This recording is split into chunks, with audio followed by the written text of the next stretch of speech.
Seconde édition de ce village des recruteurs ici à Villeurbanne en ce jeudi plutôt gris en ce qui concerne la météo, mais en tous les cas on est très heureux d'avoir votre sourire. Gilbert Neves, vous représentez l'ADAPT. Alors en quelques mots, de quoi s'agit-il ?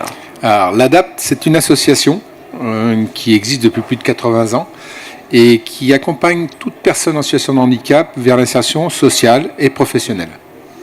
Alors c'est une structure que l'on retrouve ici dans l'agglomération lyonnaise, mais qui travaille au-delà des frontières de Lyon, peut-être ? Oui, l'ADAPT, c'est une centaine d'établissements sur l'ensemble du territoire français, établissements et services. On intervient aussi bien sur l'enfance inadaptée et l'accompagnement vers la scolarité. On intervient aussi sur tout ce qui est rééducation et adaptation pour les personnes qui sont, après la maladie ou l'accident, en train de retravailler sur leur physique et pour pouvoir réintégrer la vie sociale. On intervient sur tout ce qui est réadaptation professionnelle, donc des centres de formation, tout type d'accompagnement vers l'emploi, et puis on a aussi des établissements et services d'aide par le travail avec une particularité, c'est qu'on en a quelques-uns qui sont hors mur, on n'a pas de lieu de production, on va placer les personnes en situation de handicap directement dans l'entreprise pour qu'ils travaillent avec et comme les autres. Alors vous intervenez, vous nous l'expliquez, sur différents domaines, dans différents secteurs. En qualité d'intermédiaire, ou comment est structuré justement l'ADAPT ? Alors c'est très varié. En règle générale, les personnes qui viennent vers nous, dans nos structures, ont une notification de la maison départementale des personnes handicapées. C'est-à-dire qu'en amont, elles ont une reconnaissance en qualité de travailleur handicapé. À partir de là, elles ont un besoin pour pouvoir rebondir et repartir vers la vie professionnelle. Donc elles s'approchent de nous pour voir quelles sont les actions qu'on peut leur proposer et quelles sont les différentes thématiques sur lesquelles elles peuvent effectivement rebondir et repartir vers leur vie pro. Et une fois que la MDPH, donc la Maison départementale des personnes handicapées, a validé leur demande, on va les retrouver nous, soit en préorientation, soit en préparatoire, soit en formation, pour qu'ils puissent ensuite intégrer un nouveau métier et rebondir dans la vie. Alors vous nous l'avez expliqué tout à l'heure, l'ADAPT existe déjà depuis un certain temps.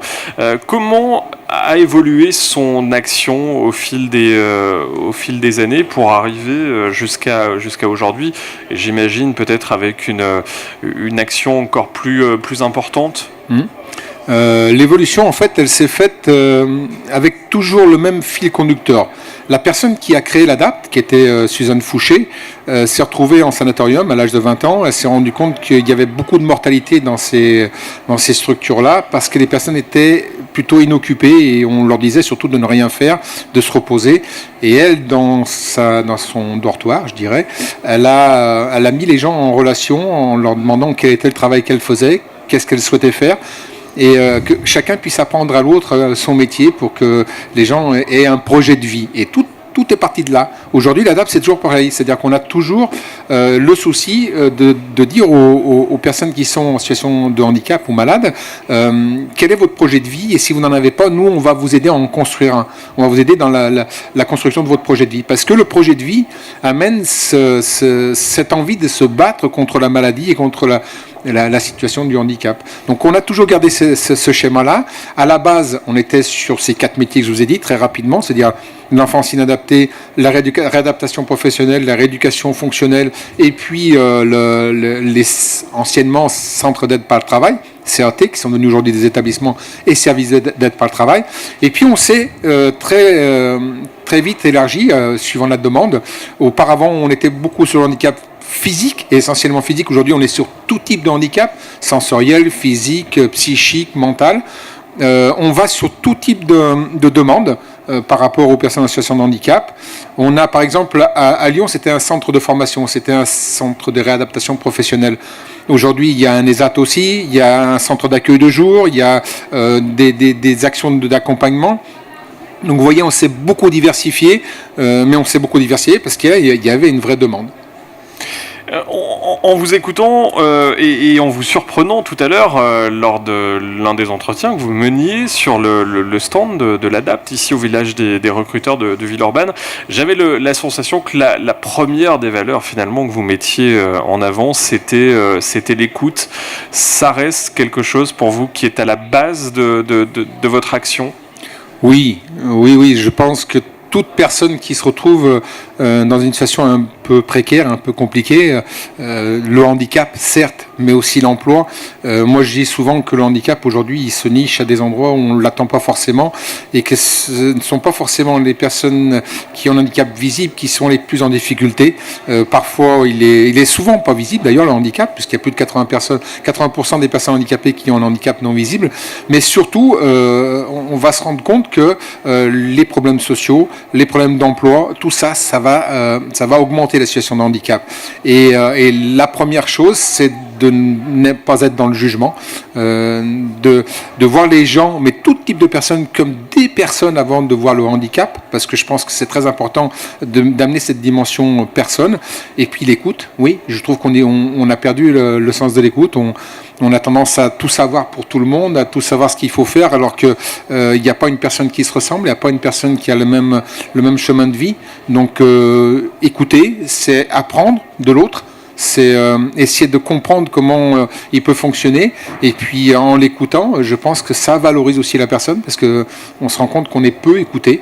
Quand vous arrivez à un endroit où on va aller très vite et on vous ferme vite la porte, parce qu'on n'a pas pris le temps de vous écouter, de vous découvrir et de voir comment on peut fonctionner avec vous. Et l'écoute est la première des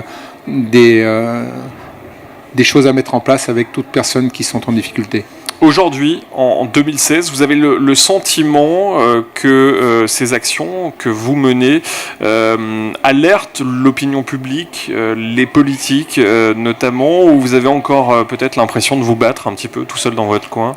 Alors, l'opinion publique alertée, oui. Je pense que plus on parle du handicap, plus on l'intègre dans toutes les actions que l'on peut faire, plus on le médiatise aussi, et plus le handicap devient, alors banalisé entre guillemets, mais plus on vit tous ensemble dans les difficultés comme dans tout ce qui est concret aujourd'hui. Maintenant, politique, je ne crois pas que ce soit le bon moment pour parler de politique, parce qu'ils sont plutôt malmenés et on comprend pourquoi. Le paraître est souvent plus mis en avant aujourd'hui par les médias et par tout ce qu'il y a autour de nous. Moi, je pense qu'on a réellement besoin de revenir à des fondamentaux, ce que je disais tout à l'heure, à prendre le temps d'écouter, de s'écouter entre nous déjà, et de prendre en compte la personne dans la personne, c'est-à-dire dans ce qu'elle est, et dans ce qu'elle a de beau, et dans ce qu'elle a à nous proposer. Et je crois que les politiques sont plus dans le paraître, plus dans Alors, ce qui n'est pas votre cas, évidemment, aujourd'hui, sur ce second village des recruteurs. On va terminer justement avec votre présence ici, aujourd'hui. Quels sont, alors je ne vais pas parler d'objectifs, mais en tous les cas, quelles sont les rencontres que vous souhaitez faire et qu'est-ce que vous proposez finalement aujourd'hui sur ce village des recruteurs? Alors, nous, notre présence, elle est sur la dimension handicap, essentiellement. Donc on accueille les personnes qui sont en situation de handicap, en difficulté par rapport à l'emploi. Je vous ai dit tout à l'heure que moi le handicap il va très loin. Quand vous étiez là tout à l'heure sur le stand, j'étais en train de discuter avec une jeune fille qui n'est pas du tout en situation de handicap, bien que elle a 14 ans, elle est déscolarisée et elle ne sait plus trop quoi faire de sa vie. Donc vous voyez, quand je vous dis que le handicap il se niche des fois à des endroits où on ne l'attend pas, et moi je vois pas pourquoi je ne prendrais pas du temps pour l'écouter et pour essayer de comprendre pourquoi elle en est arrivée là, pourquoi elle est dans cette situation, et peut-être que quelques conseils ou quelques idées pourront peut-être changer son chemin de vie. Donc voilà, la présence ici, elle est sur le handicap, elle est sur l'emploi, elle est comment on peut faciliter cette insertion, cette intégration dans la vie sociale et professionnelle, et surtout comment par la suite, avec Antoine Thalys qui a construit un peu ce village recruteur, on peut aussi aller un peu plus loin, apporter aussi des entreprises, des structures, d'autres structures sur le handicap, pour que la dimension emploi sur les villages de recruteurs grandisse aussi pour les personnes en situation de difficulté. Alors Gilbert Neves, dernière question pour celles et ceux qui ont découvert, grâce à vous, l'ADAPT et qui souhaitent vous contacter, faire appel à vos services, à vos actions. Comment faire? Alors, on a un site national et c'est bien relayé. Moi, ça me revient sur le Rhône sans aucun problème. C'est www.ladapt.net. Alors, l'ADAPT, le L fait partie du nom, hein, LADAPT.net, N-E-T. Et sinon, on est rue de Gerland, au 7 rue de Gerland, dans le 7e arrondissement. Et on est sur 2 sites. On est aussi sur Irigny, mais bon, peut-être que celui qui est sur Place Jean Massé est plus facile pour les Lyonnais. Voilà, donc on est à disposition et on est ouvert. Alors je rappelle que l'ADAPT, c'est l'association pour l'insertion sociale et professionnelle des personnes handicapées. Gilbert Neves, merci beaucoup. Merci à vous.